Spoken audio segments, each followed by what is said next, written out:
Welcome to Cine Pro, where we bring your favorite movies back to life with quick recaps, hidden details, and everything you missed. Let's start the movie with Jack, who works a really tough job that not just anyone can do. He's responsible for cleaning up any house where a crime has occurred. And it's not normal cleaning. He has to remove any trace related to the crime. The important thing is to hand the house back to its owners completely clean, with no trace or anything to remind them of what happened. After Jack finishes cleaning the house, he hands it over to its owner, who is the sister of the man who killed his wife and then committed suicide. And she's with her husband. This is Sarah, who is Jack's wife. Sarah works in fashion and gets the opportunity of a lifetime, a job offer from a very big investor. Sarah goes and tells Jack about the offer, and he is happy and they celebrate. But Sarah and Jack are not happy, and their life is not perfect as it might seem. The reason for the gap between them is that when Jack was upset and mourning his brother's death, he completely isolated himself from the world, which led Sarah to cheat on him. He discovered this, but she had an excuse for cheating. He was distant and not paying attention to her. Jack decided to forgive Sarah and give their relationship another chance. But unfortunately, he couldn't forget the betrayal, and this was something beyond his control. When they go to a marriage counselor, she tells them that to forget the past, they need to move to a new place with no memories to remind them of anything, and that would be a new start. Jack then suggests to Sarah that they buy the house where the last crime happened, since the owner is offering it at a bargain price. Sarah is not okay with moving into that house, and honestly, she's right. She tells him she can't live in a place where someone was killed, but he tells her that he can't live in a house where there was betrayal, obviously hinting at her. In the end, she agrees on the condition that he goes back to his studies. The next day, they go so Sarah can see the house and meet its owners. Sarah really likes the house. It's fancy, chic, and big. Everyone agrees except Mark, the husband of the house owner, who seems unhappy about selling the house in the first place. Sarah starts moving their stuff into the house, and her sister comes to help. As soon as they hear the dog barking, her sister tells her there must be something wrong, and she wonders how Sarah could live in a house like this. They go and open the door where the dog is barking, and they find scratch marks on it. They conclude that the murder victim must have been hiding there. At night, their first night in the new house, Sarah sees a shadow behind Jack going to the bathroom. She tells Jack what she saw, and he goes to check the bathroom but finds no one. So he tells her it must just be her imagination from the stress. But this is real horror. In the morning, Jack finds magazines delivered in the mail and is surprised because he never ordered them.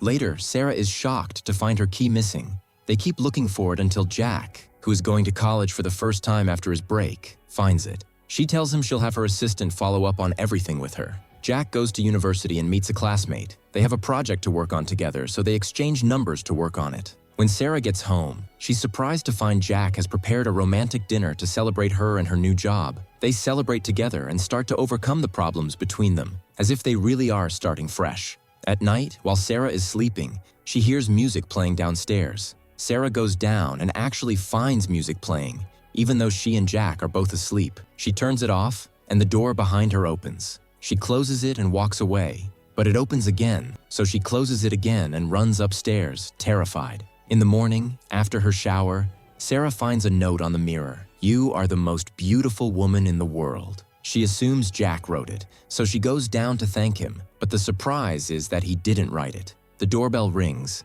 and a package arrives, which he knows nothing about, but he has to accept it because the money was already deducted from his account. At work, Jack tells his friend about the things happening to him, and his friend advises him to leave the house. Sarah gets a call from her sister, who tells her that she and their mother are coming to have dinner with her tonight. Sarah gets upset, and we find out there are problems between her and her mother, and she doesn't want her there. As soon as the call ends, she finds the dog standing by the bed barking because the ball rolled under the bed. Sarah tries to get the ball but can't, so she goes to get a stick to pull it out. When she returns, she finds the ball on top of the bed.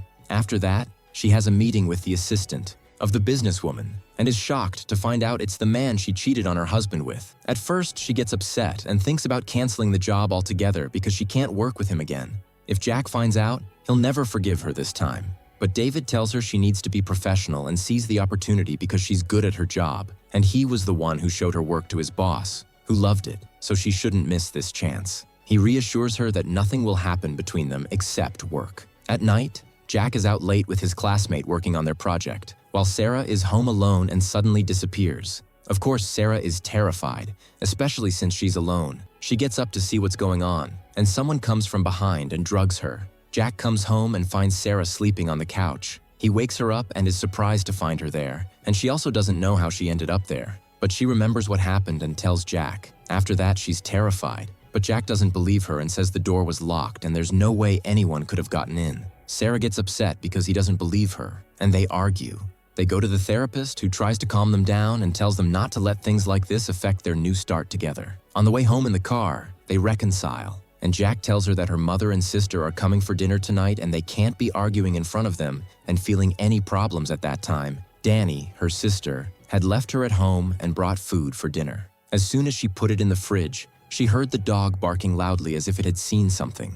Then she found the kitchen back door open, so she closed it. After she walked away, she found the door open again. When she closed it, she heard footsteps upstairs, even though she is alone in the house. Suddenly, the light goes out. She turns on the flashlight, terrified, and keeps looking for the dog all over the house to catch him and get out of the house. She keeps looking for the dog, but she feels like someone is chasing her, so she gets scared and hides in the closet and locks the door. She's surprised by someone who came from behind her and pulled her. Sarah and Jack arrived home, and Sarah called for her sister but couldn't find her. When she opened the fridge, she didn't find the food, so she realized her sister never came. Then her mother arrived, and they all had dinner together. An argument broke out between them, which seemed normal and happened all the time. During the argument, they heard the sound of glass exploding. They ran outside and found their car on fire. They went to the police station to report the incident and were surprised when the officer told them that someone had made a Facebook post persecuting black people, and the post included all their personal information and address.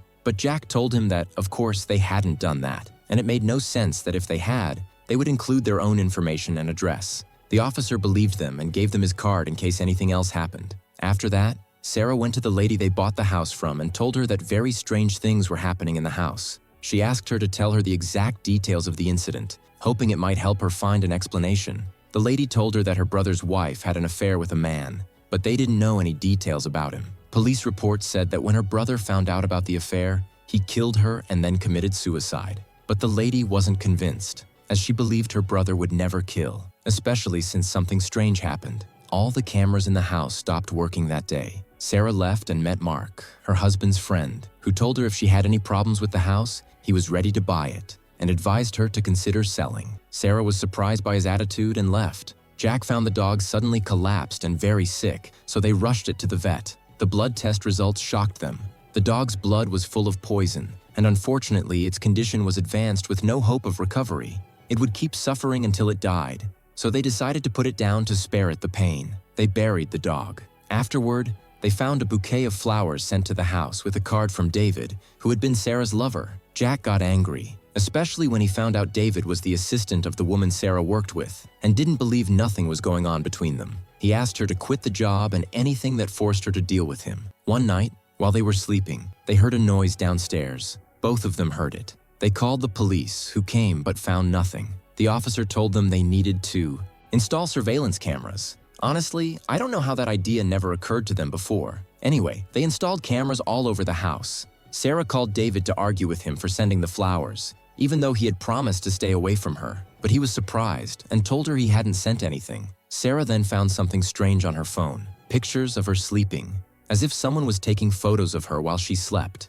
After that, Sarah heard someone in the house and panicked, so she called the police. Before they arrived, she saw the person but couldn't make out his features. He chased her around the house until she fell out the window into the swimming pool, luckily. The police arrived but found no one and no evidence of anyone entering. Sarah decided she wouldn't spend another night in the house. The next day, the police reviewed the camera footage and, to their surprise, found no trace of the intruder. It seemed like she was imagining things and had psychological problems. The officer advised Jack to take her to a psychiatrist. Jack told Sarah what the officer said and that there was no evidence of anyone on the cameras, but she was sure of what she saw and wouldn't believe otherwise. Suddenly, Jack collapsed, and Sarah took him to the hospital. The doctor tells her that the results of his analysis showed poison in his blood, but he was taking it in small doses at intervals and that he could have died if he continued taking it for longer than that. The officer investigates her and finds that there is no one accused except her, but she tells him how much she loves her husband, and it is impossible for her to do this.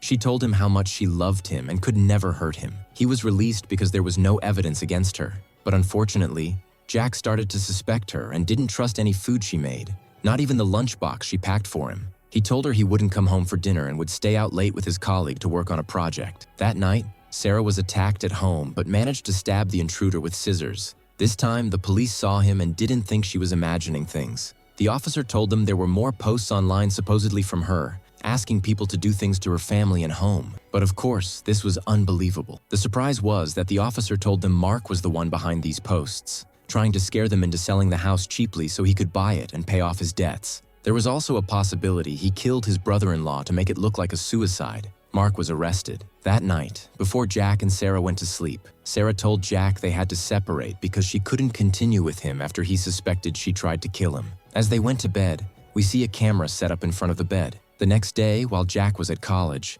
Sarah sent him a message telling him to stay out that night and not come home. But at night, she was waiting for him and was surprised he was very late. She called him, and he told her, "Didn't you send me a message telling me not to come home tonight?" Sarah was surprised because she hadn't sent that message. When she hung up, she checked her phone and found the message was indeed there. She quickly went to check the camera she'd set up in the room and was shocked to see someone coming out from under the bed while she was sleeping and writing the message. It was him who sent it. At that moment, Sarah saw someone coming from behind and drugging her. When she woke up, she found herself in a strange place, surrounded by pictures of the dead woman and her lover. The person who drugged her appeared and she discovered he was the dead woman's lover. The place they were in was a secret hideout the woman had built in the house so he could be with her all the time without anyone seeing him. When he saw her relationship with her husband improving, he felt betrayed and killed both her and her husband. But Sarah tried to trick him so he wouldn't kill her, telling him she felt she loved him and wanted to spend her life with him